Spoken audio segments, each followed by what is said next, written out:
Hello class 7 students. आज हम पढ़ेंगे डाटा हैंडलिंग। ठीक है, अब डेटा हैंडलिंग आपने पहले भी की हुई है क्लास 6 में, उसको बस एक बार रिफ़्रेशमेंट देना है। कुछ जो नई टर्म्स आपकी इंट्रोड्यूस हुई हैं उनको लिखना है। जैसे आपने फ्रीक्वेंसी टेबल बनाई थी, टेलीमार्क्स का यूज़ करके बार ग्राफ्स बनाए थे, पिक्टोग्राफ बनाए थे, पिक्टोग्राफ की हेल्प से जो क्वेश्चंस होते हैं उनको कैसे आंसर करना है, ये सब आपने सीखा था। अब हमें बस उसी डेटा का थोड़ा और सीखना है कि उसमें और हम क्या एनालिसिस कर सकते हैं, उससे हम और क्या कंक्लूजन्स निकाल सकते हैं। जब सबसे पहले क्या आता है, हमारे पास डेटा है तो डेटा का रिप्रेजेंटेशन कैसे कैसे हम कर सकते हैं। ठीक है, जैसे a bar graph is a visual representation और ऑर्गेनाइज्ड डेटा। बार ग्राफ कैसे बनता है आपका, ऐसे एक्सिस लेते हैं आप, यहाँ पे आप अपनी ऑब्जर्वेशन डालते हैं कुछ भी। ठीक है, फ्रीक्वेंसी डालेंगे, इधर डालेंगे ऑब्जर्वेशन, जैसे संडे हो गया, मंडे हो गया, ट्यूसडे हो गया, डेज या कुछ भी। अब संडे को आपने 2 आवर्स टीवी वॉच किया, मंडे को इतना आवर्स, ट्यूसडे को इतना आवर्स, इसी तरह से आप बार ग्राफ बनाते थे। ठीक है, नेक्स्ट में a bar graph consist of bars which have uniform width. अब जैसे अब आप यहाँ पे बनाते थे अपने बार्स, तो आपके जो बार्स थे ऐसे, उनकी जो विड्थ थी जो आप लेते थे वो सेम होती थी ना। ऐसे नहीं होता था ये इतना इसकी विड्थ है दूसरे वाले की इतनी हो जाएगी, ऐसे नहीं होता था। उनकी विड्थ आप यूनिफॉर्म लेते थे, सेम लेते थे। अगर उनके बीच में भी आप गैप दे रहे थे तो वो आप गैप भी सेम ले रहे थे, और नहीं गैप होता है तो भी वो सेम, मतलब एक जैसे थे हमारे जो बार्स थे। उसके बाद कह रहा है the length of the bars depend on the frequency और द स्केल यू चूज़। अब जो ये बना रहे थे आप बार्स, ऐसे तो आपने बार्स बनाए, ठीक है। अब इनकी विड्थ सेम होती थी सबकी, लेकिन जो ये फ्रीक्वेंसी है ये तो आपको क्वेश्चन में गिवन होती थी, या फिर जो आप स्केल लेते थे उसके ऊपर डिपेंड करती थी ना, कि 1 यूनिट इतना है, 2 यूनिट इतना है, 3 यूनिट्स इतना है, उसके ऊपर डिपेंड करता था। उसके बाद हम बात करते हैं the double bar graph helps in comparing 2 sets. Double bar graph भी बनता था ना। जैसे सबसे पहले आपने एक बना दिया डेटा, 7 डेज़ हैं हमारे पास, और एक मैं बात करती हूँ मोहन की, एक बात करती हूँ सोहन की। 2 भाई हैं, ठीक है। मोहन को मैंने वॉयलेट कलर से रिप्रेजेंट करूँगी, सोहन को किसी और कलर से रिप्रेजेंट करूँगी। संडे, मंडे, ट्यूसडे, 3 दिन उसका स्कूल से ऑफ था। लॉकडाउन में तो सारे दिन ऑफ है, लेकिन कभी स्कूल जब लग रहा था तो 3 दिन स्कूल का ऑफ था। ये इतना 1 यूनिट, ये इतना 2 यूनिट, 3 यूनिट्स, 4 यूनिट्स, 5 यूनिट्स, और हर एक यूनिट 1 यूनिट किसको रिप्रेजेंट कर रही है, 1 आवर को। ठीक है, अब मोहन ने मंडे को जो टीवी देखा वो 2 आवर्स देखा। डन, इतना देख लिया उसने। फिर मैं बात कर रही हूँ, अच्छा गैप देते हैं क्योंकि हमें उसका भी बनाना है ना, सोहन का, तो इसको हटा देते हैं यहाँ से। अब ट्यूसडे को इसने देखा 3 आवर्स टीवी। डन, अब मैं कह रही हूँ कि नहीं, अब मुझे सोहन का भी बताना है। सोहन ने पढ़ाकू बच्चा था, उसने सिर्फ 1 घंटे टीवी देखा मंडे को, और ट्यूसडे को उसने भी देखा कि मोहन जब टीवी देख रहा है तो मैं क्यों पीछे रहूँ, उसने भी जितना मोहन ने टीवी देखा उतना देखा। अब दोनों के बीच में आप कंपैरिजन कर सकते हैं ना। यहाँ पे ये वाला मोहन को रिप्रेजेंट करेगा और ये पिंक वाला सोहन को रिप्रेजेंट करेगा, तो दोनों bar graph, double bar graph आपने एक ही में रिप्रेजेंट किया। एक ही में आप उसको कंपेयर कर सकते हैं दोनों को, कि किसकी फ्रीक्वेंसी ज़्यादा है, किसकी फ्रीक्वेंसी कम है। Next, the likelihood of getting an outcome is known as probability.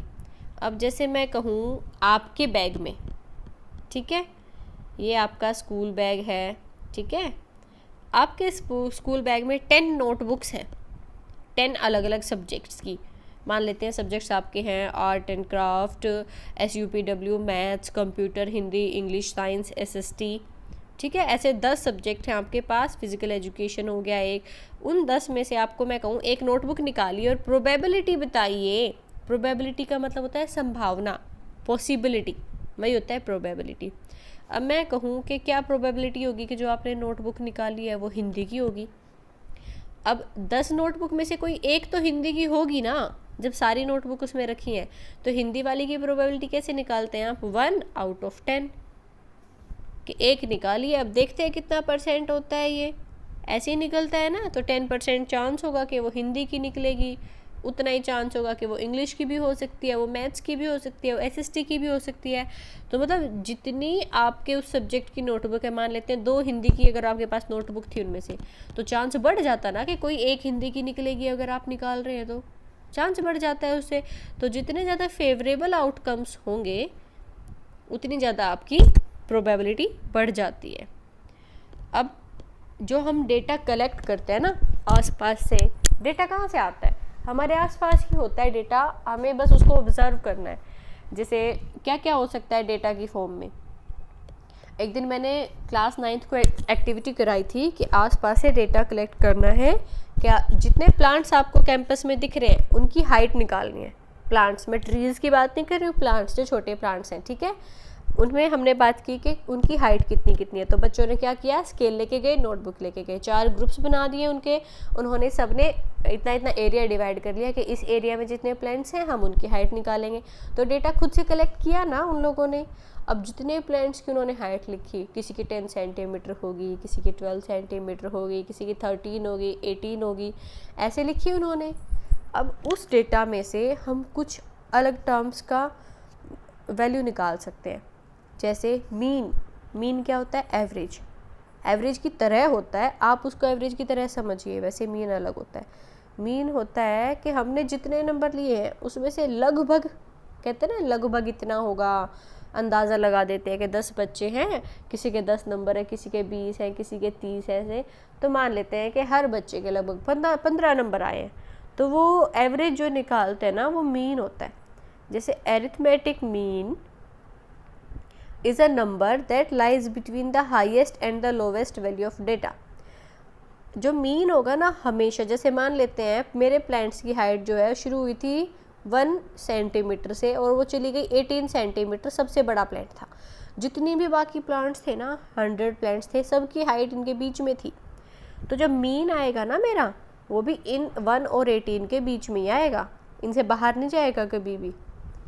और ये बात नोट करनी है कि मीन निकालने के लिए हमें इनको असेंडिंग ऑर्डर में लिखना ज़रूरी नहीं है। मान लेते फर्स्ट वाले की 5 सेंटीमीटर, सेकंड की 1, थर्ड की 4, नेक्स्ट वाले की 3, फिर 18, ऐसे मैंने हाइट अपनी लिखी हुई थी। तो मुझे मीन निकालने के लिए क्या करना पड़ेगा, इनको मैं सबको ऐड करूँगी जितनी भी हाइट्स निकाली थी।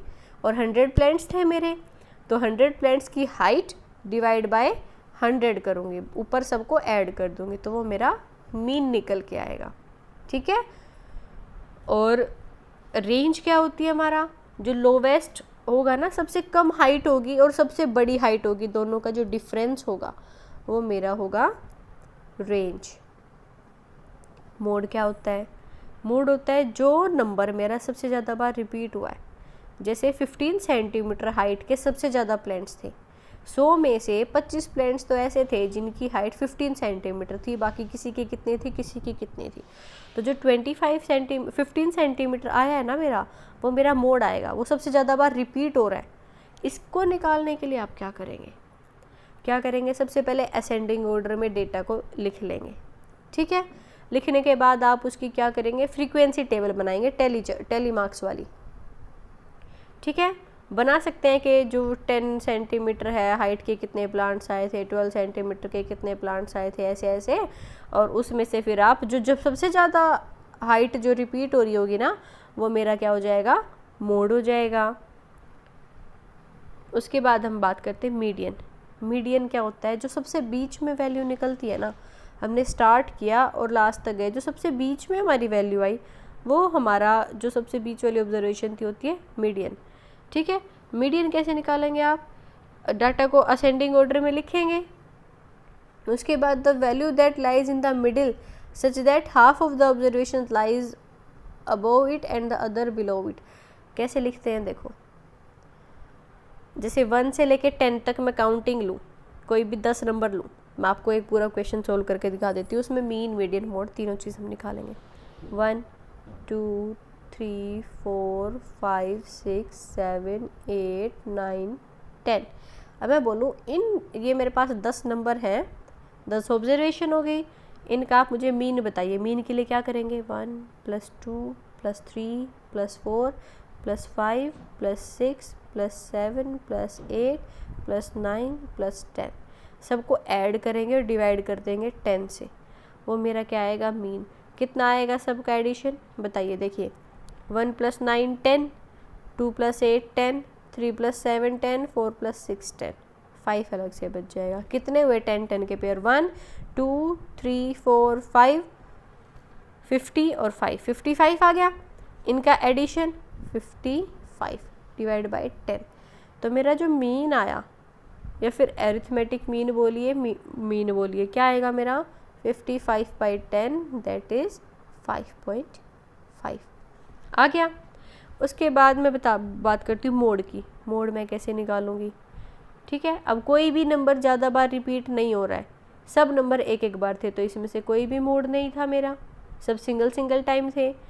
मीडियन कैसे निकालेंगे? 1 से मेरा नंबर स्टार्ट हुआ, 1 2 3 4 5 6 7 8 9 10।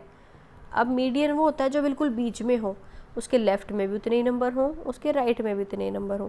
10 को हटा दीजिए इधर से, इधर को 1 से हटा दीजिए, दोनों नंबर रिप्लेस कर दिए। 2 9 हट गया, 3 8 हट गया, 4 7 हट गया, 5 6। अब ये बीच में, सबसे बीच में 5 और 6 बचे, कोई एक नंबर तो नहीं बचा ना। अब इनका मीडियन हम कैसे डिसाइड करेंगे? तो क्या करेंगे 5 + 6/2, 2 नंबर है ना ये, तो डिवाइड बाय 2, तो 11/2 दैट इज़ 5.5। यही मेरा मीडियन आ जाएगा। ये कब थी? जब हमने 10 नंबर लिए, इवन नंबर ऑफ नंबर्स लिए, इवन नंबर लिए ना हमने नंबर्स के। अगर ओड नंबर में लेते, जैसे 5 नंबर ले लिए मैंने, 1 2 3 4 5, अब इनका मीडियन क्या होगा? 2 नंबर इधर से छोड़ दिए, 2 इधर से छोड़ दिए, बिल्कुल बीच वाला नंबर, ठीक है, वो मेरा होगा क्या? मीडियन। इसी तरह से आपने इसको पूरी एक्सरसाइज को सॉल्व करना है। अब एक्सरसाइज डिस्कस करते हैं इसकी।